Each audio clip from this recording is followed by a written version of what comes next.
She told me, "I spent the wedding money on a car for my ex," and said, "You could just earn more." I replied, "I could." Then I canceled the wedding, sued her for theft, repossessed the car, and watched her ex run off and ghost her. I'm 33M, work in enterprise sales for a software company.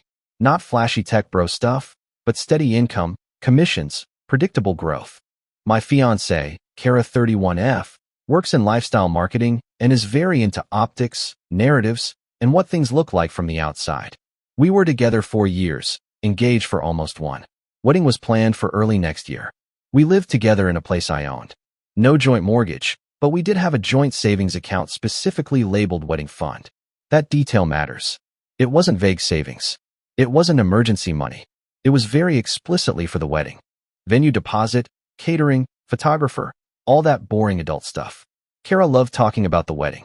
Less about the marriage, more about the event. Guest list politics, color palettes, what people would think. She also had a habit of talking down to me when she felt I was being rigid. Her word, rigid. Mine would be dismissive. Her ex, Liam, was always in the background. Supposedly amicable breakup, supposedly just friends. I didn't love it, but I wasn't threatened. He was unemployed most of the time, bouncing between ideas, always about to get back on his feet.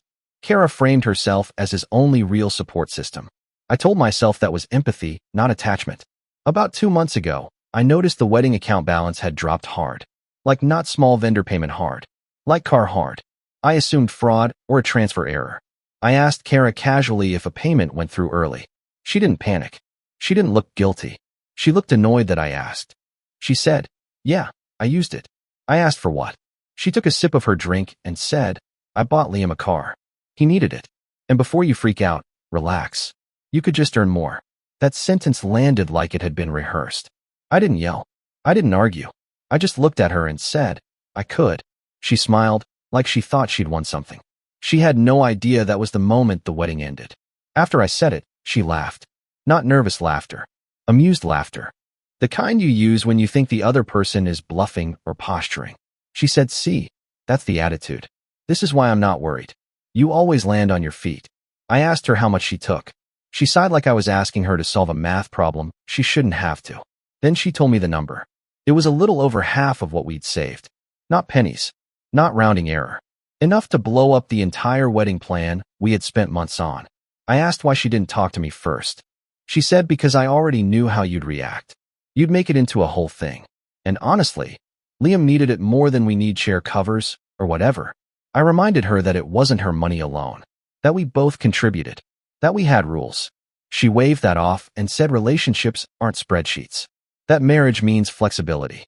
That I was being controlling. Then she added something that still rings in my ears. She said if you really loved me, you'd understand why I had to do this. I asked if Liam knew where the money came from. She hesitated. Just for a second. Then she said he didn't need to know details. He was just grateful. That was the moment the picture sharpened. Not just the car. Not just the money. The secrecy. The entitlement. The certainty that I'd just absorb it and move on.